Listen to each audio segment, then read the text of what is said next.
Қалайсыздар? Менің есімім Жұлдыз. Бұл менің YouTube каналым. YouTube каналыма тіркелсеңіздер өкінбейсіздер, себебі менің YouTube каналымда сұлулық әлемі жайлы білетін боласыздар және үйренетін боласыздар.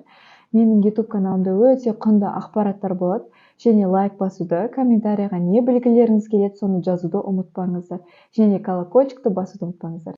Азиатка көздерге патчи болмайды, себебі бұл европейский көздерге арналған. Біздің көздеріміз более сығырайған, кішкентай болынады. Сол үшін біз бұндай патчиді қолданатын болсақ, адам көзіне кіріп тұрады және көзін ауыртады. Сол үшін біз силиконовый скотч қолданамыз. Силиконовый скотчты неге бумажный қолданбаймын, неге силиконовый қолданамын? Потому что бумажный скотчта адамның көзі жасаураса, скотч алынып кетеді. Сол үшін силиконовый скотч қолданамыз. Көзіңді аш.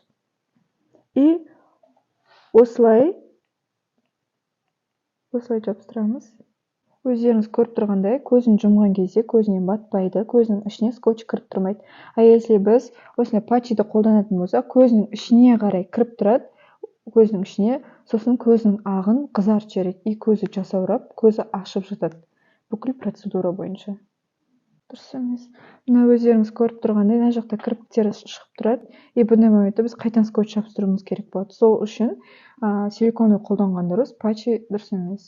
Келесіде бұдан да құнды ақпараттар болады. Және лайк басуды ұмытпаңыздар, комментарийға не білгілеріңіз келеді, жазуды ұмытпаңыздар.